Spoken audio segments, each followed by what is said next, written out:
This session is Chains and Rounds. It's the last subject of the Diploma course for those who are currently doing the Diploma. If you are doing the Diploma, you will have been looking at the reference material sent to you on this subject, and you will have seen how difficult it is to take it in. Those of you who are not doing the Diploma but have come across this in the past in Theosophical talks will also have experienced that it's difficult to take in. Those of you who haven't come across it before are going to find it difficult to take in. And I find it difficult to take in, and I've got to push it out. But there is a very good reason why this is so difficult to sort of hold in the mind. And that is because although it is basically a mechanical type of pattern, which you would think that most average human beings could grasp a pattern when they see one, it's not a complicated pattern. The thing is, because we've got nothing in our lives to compare it with, and so what we're expected to do here is look at the solar system and look at the Earth and its inner bodies using purely the imagination. Now when you use your imagination, you're using higher mind, not lower mind. Lower mind is the mind that you're using right now listening to me. When we get into this subject, you'll be having to use your imagination, which is higher mind. And at the moment, humanity in general is not very versed at using higher mind. It's the creative side of your mind. If you're an artist or a composer or a philosopher, then you will be using higher mind more often. You maybe have a chance of keeping it together. So what happens is, when I'm talking to you about it, it all seems very reasonable, and I probably make it sound sensible and you understand it. But by the time you get home, for the life of you, you couldn't repeat what I've said. Because you don't retain things in higher mind, you retain them in the lower mind. And that's where you need to find some comparisons between what I'm saying and what you're imagining, the pictures that are going through your mind, and some way of holding it in your lower mind, at least as a reference, which is what I'm doing. I'm going to be doing that. I'm going to be talking to you from that reference point in my lower mind. But then again, I've come across this subject for so many years that I suppose gradually it's sunk in. So,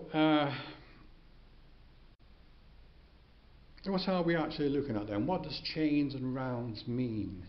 What are we talking about when we say chains and rounds? Well, this is probably a central issue in Theosophy. When it was first publicized in the late 19th century, it was extremely radical. It cut across the Victorian scientists of the day, and even now our current great thinking scientists, cosmologists and so forth, would have a great deal of problem trying to accept it, because it's dealing with the higher bodies of the Earth itself. Now you can compare that quite easily with your own higher bodies. You know you've got a physical body, you're sat in it right now. But you also know from your studies and from your thinking that you have inner bodies as well. You have an etheric body, which is all the energy system running through your body at the quantum levels. You have an astral body, which is where your emotions play. You have a mind, which is also another body. And then you have an intuitional body, which we call buddhi. And then beyond that, you have the spirit itself, because you are a spirit using all these bodies. Now, you don't have any trouble with that concept, I know. You may not have experienced them as such, but you do know that you are not just a physical body. But that applies to everything. This is the point. Everything has inner bodies, even an atom. But our inner bodies are far more sophisticated than the inner bodies of an atom, because an atom is a very rudimentary life form. But at the other end of the scale, a planet is not a rudimentary life form, it's a very high profile life form. It's a very high spiritual life form. Imagine that, the planets in the solar system are actually beings. They're not just lumps of rocks floating about in space, circling the Earth like a lot of asteroids.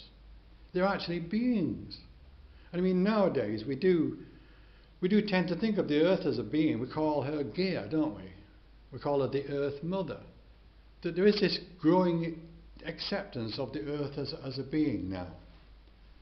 But according to Theosophical wisdom, for centuries, thousands of years, if not millions of years, it has been known as a being throughout time by those who have ascended to that wisdom and can actually feel the presence of the earth. So as a being, she has a set of inner bodies just like we do. So a chain, in this case our chain, the earth chain, because there are several different kinds of chains, but the earth chain, the one we're in, consists of the earth and 6 other bodies. So as you are a sevenfold being, so is the earth. Any questions on that so far? We are happy with that layout? Can I just ask, Eric, you talk about inner bodies. Yes. But the way you kind of physically describe it, I always get a sense that they're surrounding our physical body, but are they rather in rather than out? They both go right through you see. Oh. Your etheric body is the same shape exactly and matches every molecule of your physical body, but slightly bigger. Right. So if you could see my etheric body now, it would stand out about 1/4 of an inch from my body. And you can actually see that if you hold your finger in a good light against a dark background, you'll see, after a moment, you'll see a fuzzy aura around it. That's the etheric body. Then your astral body is about from just above the top of your head, like where I'm describing my hands now, down to your feet. And it runs through your body. It's an ovoid, like an egg. And then your mental body is much bigger still. And then your spiritual body is even bigger. So if you could see yourself, or see somebody else clairvoyantly like that, or with spiritual eyes, you would see these luminous eggs which are quite beautiful and luminescent. And then within it, this figure of a human being. But of course, where these bodies coincide with the physical body, on their own plane, they have that form, but it's in that matter of that plane. So you have an astral body, which itself is surrounded by its own aura. You have a mental body, which itself is surrounded by its own aura.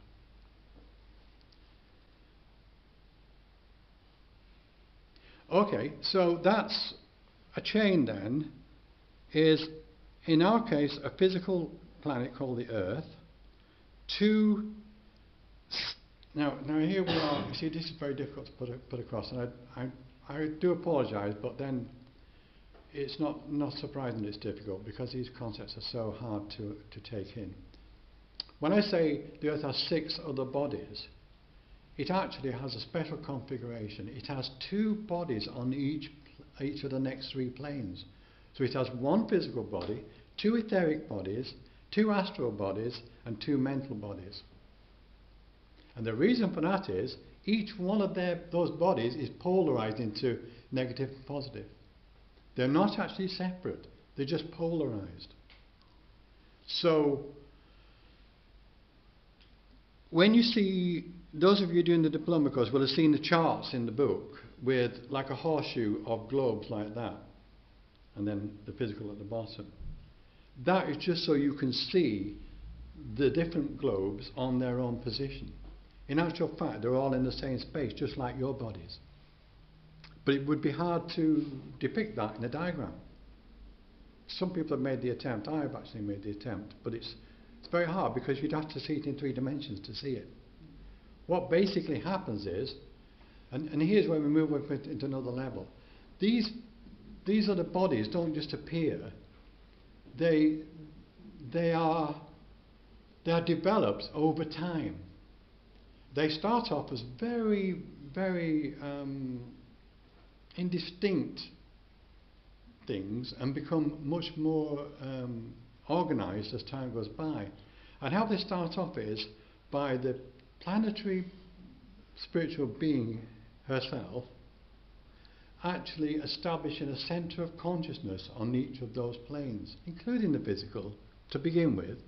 And that centre of consciousness is then imbued with life, and as the life evolves on those centres of consciousness, they become more substantial. But where a centre of consciousness is developed on a plane, it then polarizes. So if you think then of a point in space becoming a centre of consciousness and expanding, and then it polarizing into two, but they're not separate, so they sort of like, it's like a bit like a figure of eight, with the negative side on one and the positive side on the other, but they actually overlap each other like that. There's an area where they both exist at the same time. Now if you imagine that on the mental plane, then you've got the two bodies or centres of consciousness, one negative and one positive. And that would be rather like that. And then another centre of consciousness wells up in the centre of the same pair, but expands in the opposite direction, in the opposite reference. So instead of being like that, they're like that. And it does the same thing, it separates into two. Then another centre occurs and they operate. So in the end you've got a cluster of negative, positive, all overlapping in the centre. So obviously where they all overlap in the centre, that's more dense than in their own periphery. And as time goes by, as the life occupies these centres, they become more solid, more substantial.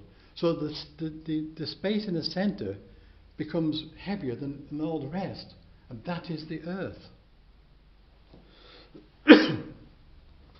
So now what I created for you is an image of the earth with 6 other globes or centres of consciousness overlapping it in 3 dimensions, like a molecule or a cluster of cells. Yeah.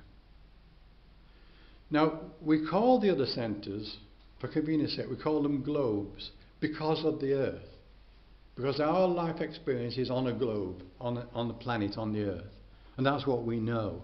So in order to talk to us about it, the Masters of Wisdom use the same term for the other centres. They say 2 globes on the etheric, 2 globes on the astral, and 2 globes on the mental, all in this cluster. And that is a chain. And what happens is, the life waves, 7 of them, you remember from your course, actually occupy one globe at a time, and they evolve on that globe in that material. At the moment we're evolving on the physical globe, so we're evolving physically. We've got our minds and our emotions, yes, and our etheric body, but our focus of attention is on physical life. After we finish with this stage of our evolution, we will pass on to the ascending or positive etheric globe, and we'll live on that like a planet, but it'll be on the etheric plane, not on the physical plane. After that we'll move to the astral positive globe, where we'll live an astral life like you do when you sleep, but this time it'll be like your life. You see, when you're in a centre of consciousness, or you're in a certain vibration or plane, if your consciousness is centred there, it is solid and real to you. These other planes are not solid to you now, because this is solid, because this is where you're focused. When you go to sleep at night though, you lose your focus here, and your focus opens up on the astral plane. And because you're either, on a spectrum, you're either able to focus consciously on the astral, or you're hardly able to focus. And if you're hardly able, just have a night's sleep with nothing. And if you're a bit more able, you have silly dreams. If you're a bit more able still, you have meaningful dreams. And if you're a bit more able still, you have lucid dreams. And if you're able to become conscious of it properly, then you're living on that plane. And when you wake up, you think, God, that was an amazing. I've been asleep last time, but I did this and I did that. It was fantastic. You meet people, you talk to people, and you do things. So when we move on to the different globes, as a set of life waves, that globe becomes like the Earth is to us now. It becomes real and solid. But I have to say though, that of all the globes that we will occupy in this chain, the Earth is the dullest and less vibrant and heaviest and slowest. Right? When you're in the astral plane, you're so light, you're not even bound to the Earth, bound to that globe, you can float about. Many people experience dreams of flying. That's because they're in the astral, and you can fly in the astral. You don't have wings, you just move at will. But on the Earth you can't do that, you actually press down to the Earth itself with gravity. So you have to find a way of lumbering around on your limbs. And the colours on the other globes are just astounding.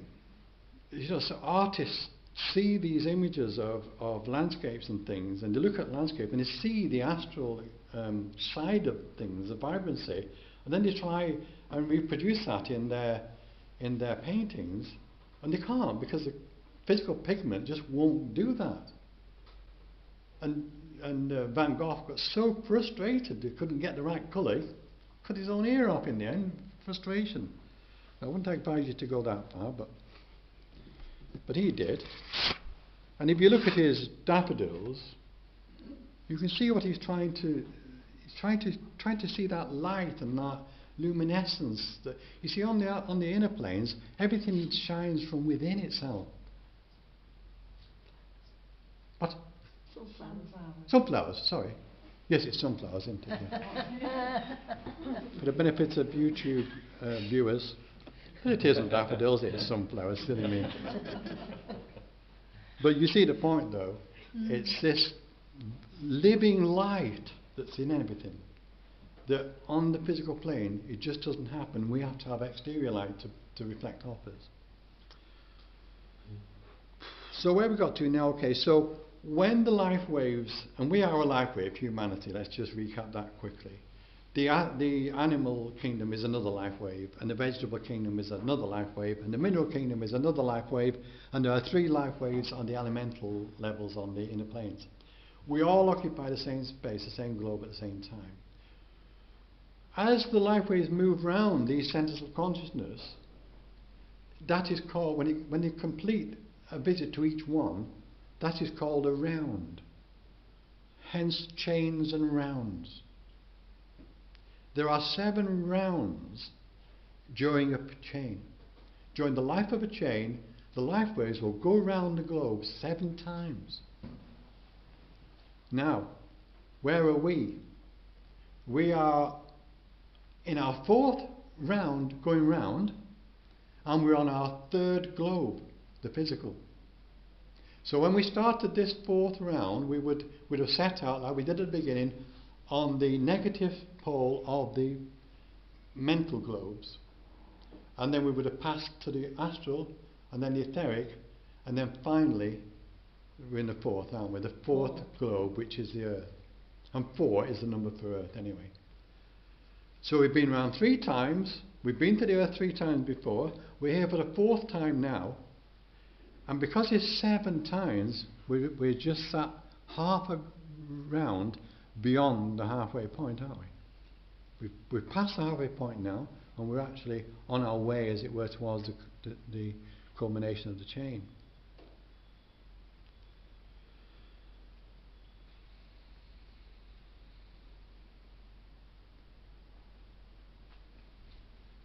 So, one further set of these is that, no, 2 further sets of these, is that each time we visit a globe or a centre of consciousness, like the Earth, we go through 7 periods. So this is all 7s basically. We go through 7 periods called world periods or root races. Now we are the 5th root race in this globe. The Atlanteans were the 4th, the Lemurians were the 3rd, the Hyperboreans were the 2nd, and the Fire Mists were the 1st. So we're the 5th root race, we're in the 5th world period. Each root race has 7 sub-periods or sub-races. We are the 5th sub-race of the 5th root race, and that sub-race is called the Nordics. The 4th sub-race was the Celts, the Irish and the Scots and the Welsh and all these shenanigan people, right? And they are still with us, but each time a new sub-race occurs, the others don't disappear, it's added to the mix. And we're the Nordics, the 5th, and each one has a correspondence to what its quality is. Now 5 is always mind. So the Nordics are centered in their mental side of life. The Nordics gave the world justice, liberty, government, systems of government, legislation. The Celts gave the world song, art, war, because all 4s are quite hostile people.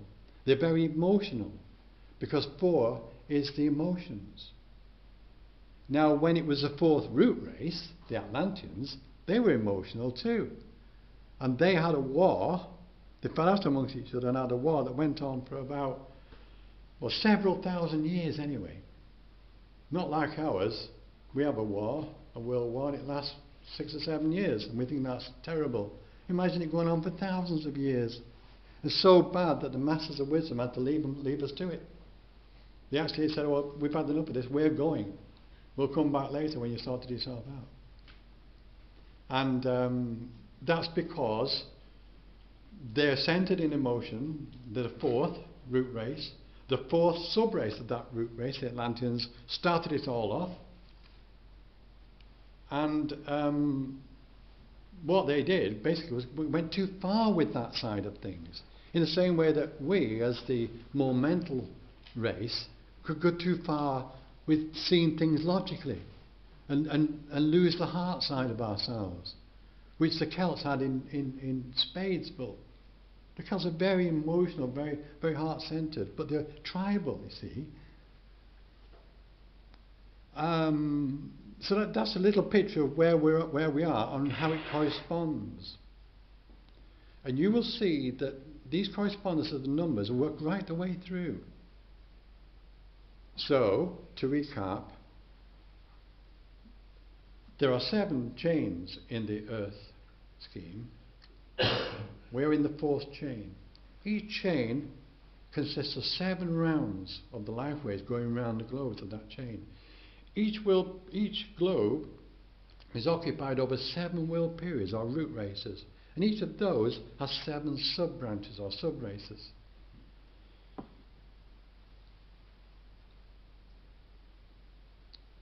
Now there's a sort of law in creation, in evolution, which compels everything as it comes into being to recapitulate, to recap all the previous work that's led up to it.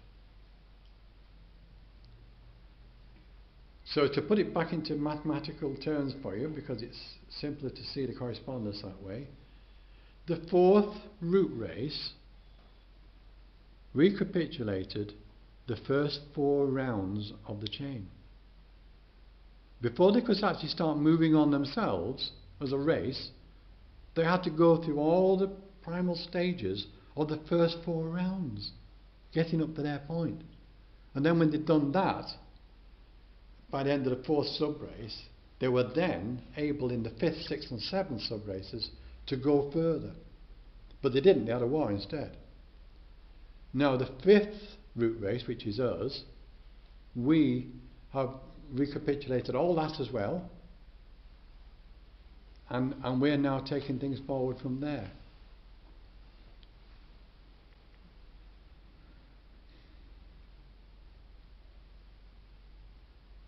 Any questions now?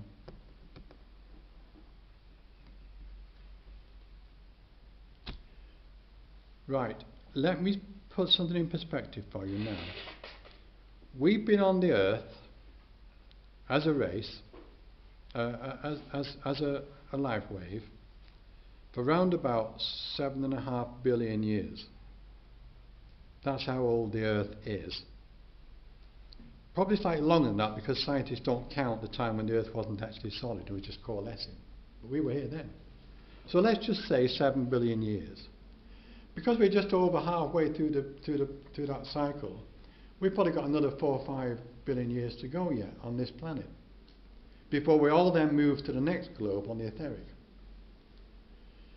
That puts us around about 12 billion years on this planet. Considering this is the 4th time we've been here, that makes about 48 billion years. And then there's all the other planets in between, the other bodies in between that as we've been going around that. Now I can't keep up with that figure now, because it's into the several 100 billion years. Maybe it's even over 1,000 billion years. And that's a long time for us to get where we are.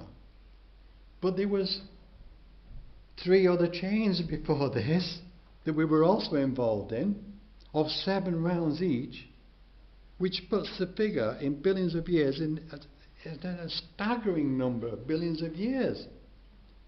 And what is all that for? That's what it takes to make a human being. We doesn't just happen. We've evolved to being human beings from a start that was so nebulous, so tenuous, way back 3 chains ago. That was just a spark of the divine. It was so indistinct you wouldn't even notice it. But in travelling around that system all those times, gradually gathering more and more experience, opening up more and more capacities divine from within it, after all that incredible amount of time and journey, you end up here as a human being. That's what it's taken to make us. Because within us, even within our body, are countless other lives which are on that same journey but are so far back that they've only reached a stage of an atom yet in our body, or a cell or a molecule. And look at the atoms on the earth itself. You know, they are further on now than when we started. But they have a long way to go to being the divine spark of a human being, carrying all this with them, and this intelligence and consciousness. So when you get up in the morning and you go about your day and you're having a bad day, you ain't having a bad day. Just think about where you come from. Just think about the journey you've taken to get to this day that you're having a bad day, because the phone won't stop ringing, or because Tesco's hasn't got your favourite biscuits, or because you pranged your car, or because... That's not a bad day. It's nothing, is it? Get over it and move on, because always refer yourself to how you've got here. And when you do that, it puts everything in perspective. You're not Johnny come lately. You've come a long way to be here. And you've still got a long way to go.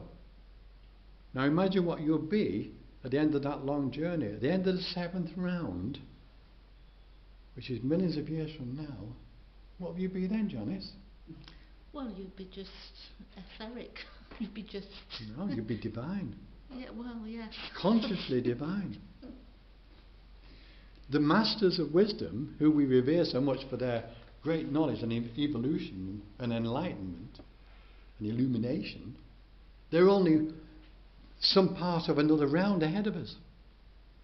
There's 2 more rounds ahead of them. That's 2 more visits round the entire chain ahead of where they've got to.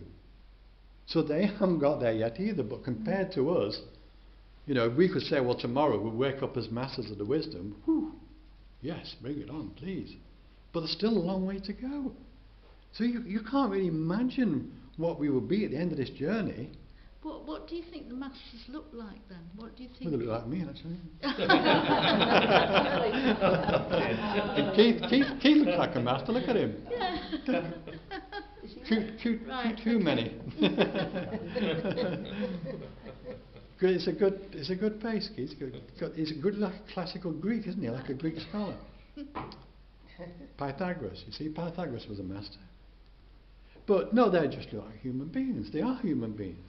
But many of them are actually not living in physical bodies anymore. Some of them are living in etheric bodies, which they've held up on their last life, because it's more convenient to contact the earth that way.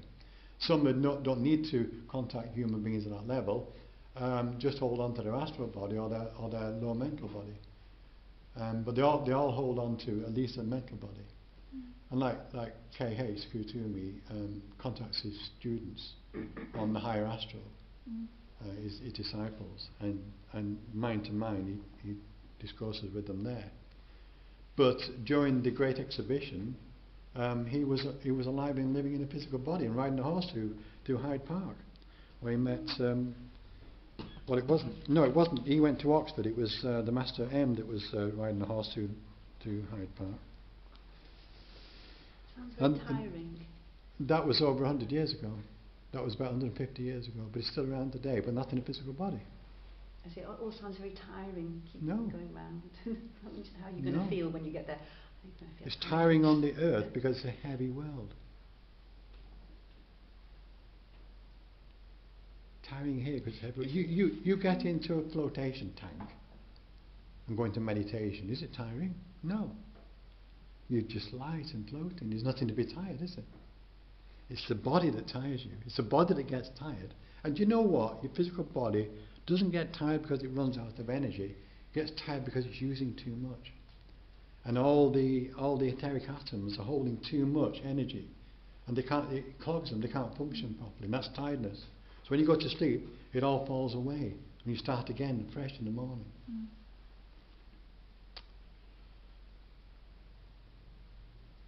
So,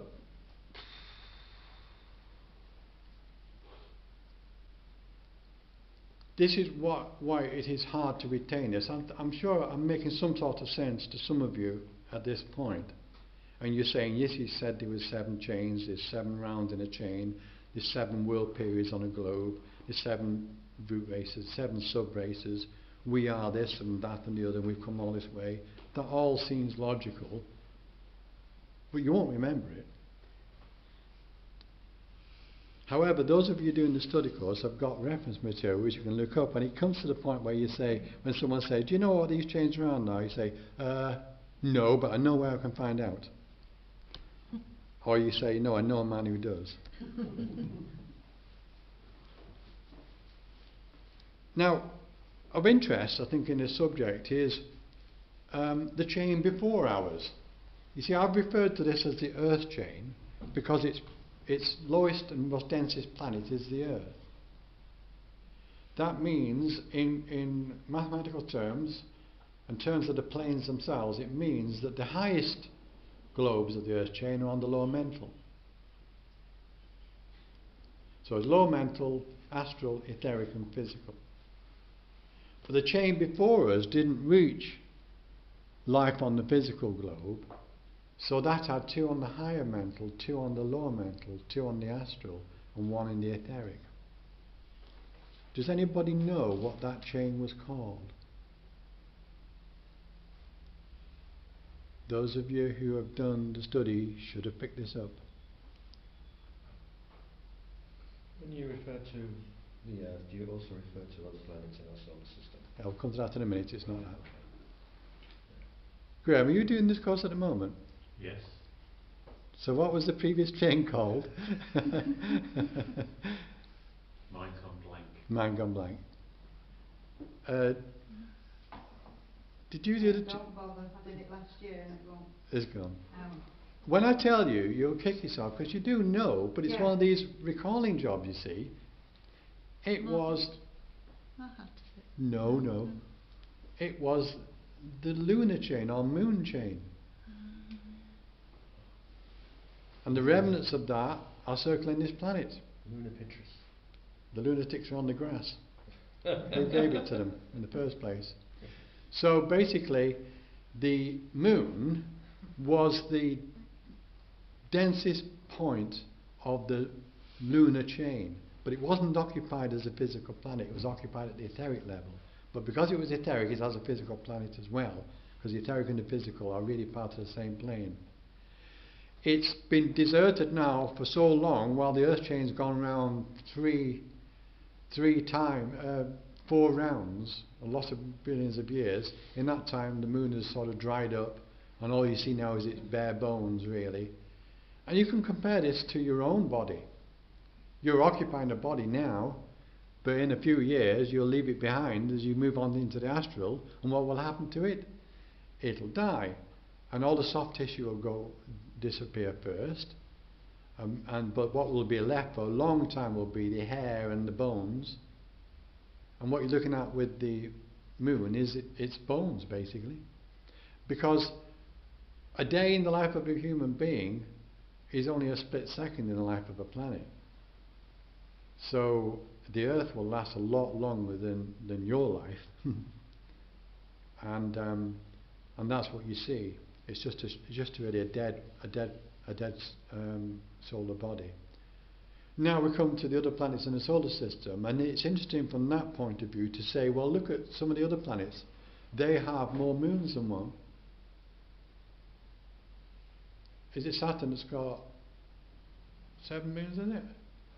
Can't remember. My astrology is not what it used to be, but certainly Saturn or Jupiter, isn't it? yeah, there are several moons, which suggests that that planet is a much later chain, because the moons travelling around it were earlier chains that planet, that system's been through.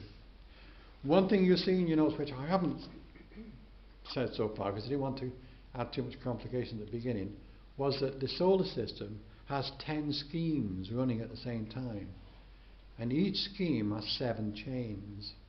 Now the Earth is a scheme, so we are in the Earth scheme and we're on the Earth chain, but in that same scheme there was the lunar chain and 2 other chains before, and there'll be another 3 chains after us, all in the Earth scheme. So who's in charge of all this then? We know that the planet is an incredible spiritual being which is capable of supporting and nurturing all the life that's on it, right? Nothing is dead on the Earth. It's all alive. It's all living within the aura and the life-giving properties of this being we call Gaia, or the Earth. And so too with Mars, Jupiter, Saturn, Venus. We know that Venus is slightly ahead of the Earth. It's in its 5th round, and the beings on it are not on the physical planet. They're in the mental globes. What do you think then is in charge of all these schemes and chains and things as a whole in the solar system?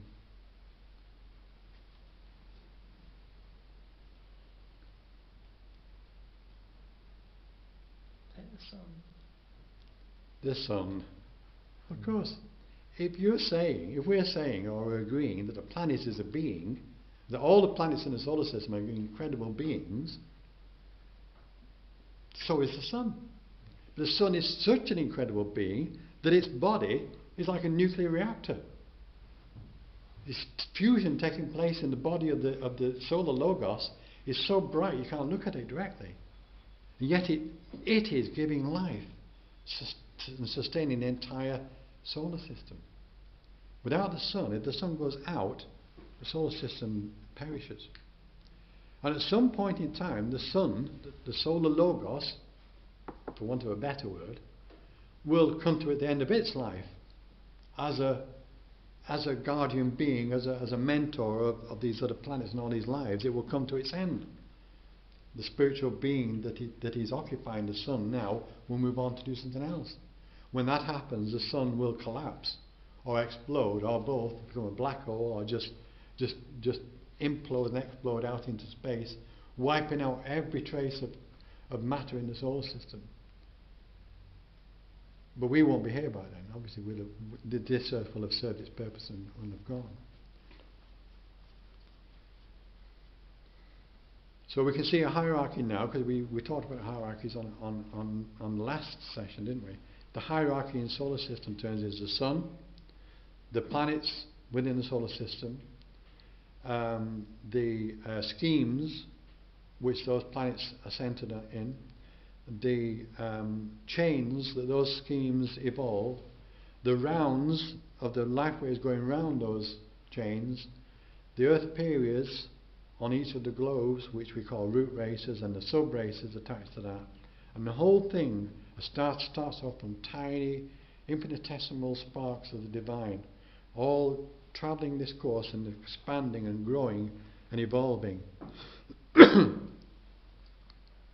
So you say to yourself then, well, if we're evolving like that and we're coming to this stage and then we're going on to this divine state afterwards, where on earth, where have these planetary beings been? Where would they evolve? Well, they obviously evolved in previous systems, way back before our solar system was even came into being. Across this massive galaxy and solar universe beyond it, is countless suns and stars, and nebulae and galaxies, and in that, life is going through all this process all over the place. And from that great nursery are born rudimentary life forms, ever evolving and more complex until they reach this human self-conscious level, going on to be divine, going on then to take charge of lesser beings in their turn as a creative hierarchy, then going on still further to be involved in other worlds and other solar systems, so eventually being capable of sustaining all the life of a planet and becoming a planetary being, to eventually becoming a solar being. The vista is incredible. Now you see, if I was saying this to a scientist, he'd probably be thinking I've lost the plot entirely by now. Because where's the empirical science, empirical evidence of this? We ain't got any, have we? Why is it that the masters tell us these things when they can't be proven? What are they doing? Are they playing with our heads or something? Do we have to just believe it like a load of religious freaks? They don't expect us to believe it. They simply tell us because they verified it for themselves and they know it is truth, and they give it to us for us to hold in our consciousness as a possible source of wisdom, and so that as we evolve and become more conscious, we will see this for ourselves. But it's not essential for us to understand it to No, it's not essential, no. It's just important, not essential, but important from the point of view of understanding what you are. You see, unless you understand what you are, how are you going to move forward? Now, there's two ways a being moves or evolves, consciously or unconsciously. So far, most of us, including all the other life waves, the animals and the vegetables, are all evolving unconsciously. They're going along with the flow of life. And that flow of life is taking them through countless experiences which expand their conscious awareness. And so eventually it expands to being a human being. At the human being stage, it becomes self-aware. And this is why Descartes says, I think, therefore I am. Because we are thinking beings, and we can imagine things and then create them. We have this power of creative mind. All the other life waves just go along doing their thing. But we can actually step out of that and do something different. We can build cities, we can build rockets and go to the stars. We can paint beautiful pictures, we can write poetry, we can write music. We can share our highest aspirations and feelings. And so humanity is this wonderful result of all this evolution. But going forward, it will not be taken automatically along with the rest of life. because it's reached a stage where it now is self-aware. And unlike an animal, which is innocent, we are no longer innocent. If we don't take ourselves forward, we don't go forward. So that's why it's important to understand where we are if we're going to go forward. Right? So it's like when I get out of the station at a strange city, when I'm going to give a talk to a lodge, and I've got the address of the lodge, I say Harrod Street, Greenfields, and I've come out of the station, I haven't got a clue where Harrod Street is or Greenfields, so I don't know where I am basically. So how can I get to the lodge? I have to ask somebody. That's what you're doing here today. Or, if I'm lucky, there's a map outside that says the city, and it says, you are here. Wonderful, now because I know now where I am, and if I can find Greenfields and Harrod Street, I can look where I am, main road there, roundabout, go left there, go forth on the right, and it's there. But if I don't have that map, or can't ask somebody, there's no way I'm going to find my way, is there? And that's where we are now. We're waking up to the fact that life has a purpose, and we have a purpose within it. But if we know what that is, and we know where we are, you are here now, then we can't move to that destination. That's what the Masters have given us, a roadmap of life. They're not telling us to do anything. They're not saying, believe this because, like the religions do. This is the way it is, you've got to believe it. Don't argue with us, don't question us. They're simply giving us the map. And this is what I'm doing today. I'm giving you the map. You don't have to do anything with it. But somewhere in your soul consciousness, some part of you needs to move on and has to, because you see the point is, in order to move on from here now, you have to deal with a lot of issues. Because you've lived all your incarnations up to this point, or at least up to the last life maybe, just blindly. Going along, surviving, part of the crowd, grabbing your bit, having a fight here, an argument there, a dispute the other, climbing on top of the pile, being pushed back off again. Just a survival, a rat race. And that leaves scars and issues, which you come into this life with, and you wonder why this is happening to you, or your circumstances are such a thing. Because you can't see what you generated, how you generated that in the past lives, and what you've been carrying with you, life to life, life after life. All this stuff that you haven't dealt with. So you want to move on now, you want to understand life, that's why you're here. But the difficulty is, you need to deal with all the issues as you move on, because you can't take those issues with you into a higher state of spirituality. They don't belong there. Selfishness, greed, jealousy, envy, grabbing, self-serving, all those things that we've done to survive, all those incarnations, they don't belong in the spiritual realm. There's no vibrations there for them to match. So you have to build spiritual vibrations into your consciousness to be able to be aware at that level. In just the same way that you have to tune your television into BBC Two, else you'll be watching ITV all night. Right? And in order to tune yourself to a spiritual consciousness, you have to have those wavelengths capable of responding in your mind, higher mind. What's holding you down is all the issues we've got. And part of those issues, a great deal of those issues, can be solved by understanding the journey we've come through. Because a lot of it is a question of coming to terms with these things. It isn't wrong for the fourth sub-race or the fourth root race to be kind of warlike and over-emotional. That's part of the course. And it's no good kicking yourself up the backside for the next two sub-races because you were a Celtic warrior and you chopped people's heads off, or you were a Viking going around berserking. I mean, we know people in the TS who were in the Second World War. Obviously, one chap was a bomber on the bombers, and he was one of the bombardiers, and he had to wait until they were over the target, and he had to pull the lever and watch the bombs go down. And he's a Theosophist, and he's saying to me, God, I can't sleep at night because look what I've done. I've killed I don't even know how many people I've killed. Or I see the damage I've done in big flares and all buildings burning up in the night. Look at Dresden. God, to be part of that. And he can't move on because he's kicking himself for it. And I'm saying, you didn't deliberately set out in your life to go and kill all these people because you think that's a good idea. You were drawn into a war with the rest of the nation. Right? And, that's not something you decided you're going to do for fun. You didn't have much choice in the matter. Everybody went to war because it was expected of them. And when they got in there, they didn't know what they were going to have to do. They did not see it until they were in the trenches or in those aeroplanes, and then they were stuck in it and they had to just go along with it. Or they were letting their mates down. They're letting everybody back home down. It was just something you had to do. But you can't undo that now.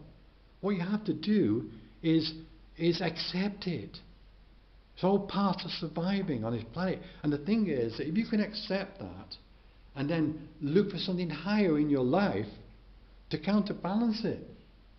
Because if you get stuck in this regret and this pain, you're not moving on. But if you move on, you're moving on to being a higher being, which will do far more good than the relative damage you did. They do say a lot of this is down to motive, don't they? What is your motive for doing these things? If you're a serial killer because you get off on it, then woe betide you, because life's going to kick you really hard for that. But if you're driving a car one night without a thought in the world about any bad thing or whatever, and then you look in your mirror, wonder what that light is behind you. When you look forward, there's someone in front of you and you run them over. You didn't have a bad motive to do that, did you? You just weren't paying attention. So you look at beating yourself up about it. Eric, you said in a previous talk about people that can't move on, possibly after wars and that they're still stuck how in do that. they move on? Well, they will move on eventually, but they're sort of wasting this life by being stuck in it. We all know what it's like, don't we? We talk about war as an extreme example, but in our own daily little lives we get stuck in things, don't we? Do you mean that the spirits afterwards, that you said that after the wars, a lot of people saw lots and lots of spirits walking around and Yes, they they did, couldn't yeah. move on. Well, they couldn't move on right then because they didn't expect to die. They weren't prepared to die, and there were so many dying in the war. I mean, a friend of mine said he relived a past life when he was in the trenches in the First World War, and the whistle blew and they all went over the top and they were all getting shot around him, and then he got shot and he woke up in this waiting room, and half his mates were there and they were all going, oh, here we are. Where are we now? And he said, I don't know. And someone said, well, this looks like a waiting room. He said, well, yeah, I think it is a waiting room. Well, what's going on? I don't know. And then they heard this rattling outside the door. And then the door opened and this Mrs. Mott came in with a tree trolley. Who wants a cup of tea? Who wants coffee? I said, what are we? It was like, because so many people died in that going over the top. You can't be processed. You have to be processed when you go on the other side. You can't. Someone's got to be there with a clipboard and say, "Hey, my God, oh no, hang on. Room 4 for you. Sorry." And it's the same with. Think of the terrible scene after Hiroshima. How many souls were thrown into the astral there? And the normal, it's like a hospital. They can't just seat you all at once.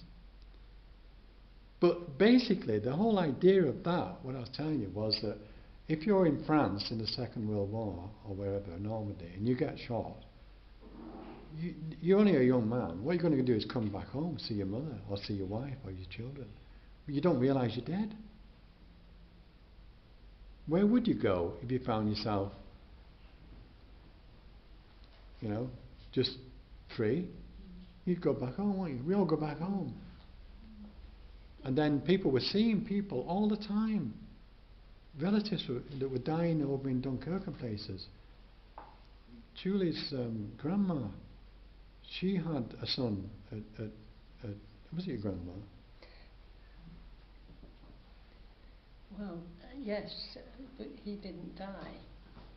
No, he didn't die, did he? No.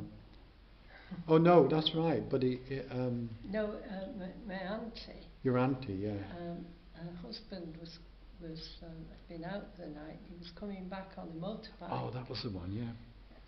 And he'd had a bit to drink, and he had an accident in the square, and he died, didn't he? That's he was right, killed but on this she motorbike. just saw him at the top of the stairs, and she said, I didn't hear you come in. She said, And "Oh." he didn't speak. So And he she didn't went speak to him. upstairs and he wasn't there. Next minute there was a knock on the door, and it was a policeman, and he said, sorry, we've just found your husband in the square. He's come off his motorbike, and of course he died, and he'd gone home. But Straight away, gone home. yeah, he just stood at the top. She just saw him at the top of the stairs. There was no communication. If you die in a hospital, you're going to go home, aren't you? Just for a time, you see, till the process, the normal processes take place. And then you move on into the astral. Eric, didn't you want to tell us about your father going to help those who lost their lives in Hiroshima? Yes, that's right. My father was an astral helper during the Second World War. Yeah. They were swamped with people being, yeah, that's but right. they were destroyed, weren't they? A lot of them, and they had to piece together. Yeah. And it's the same in the tsunami that took place about 5-6 years ago. So many victims of that again, astral helpers from all over the world were drawn. And people who don't even realise they're astral helpers were there at night, you know, holding babies, just being with people, really. That's what you do. Because they don't understand what's going on, you see. So, that's the reason why this is not essential, this knowledge, but it is important.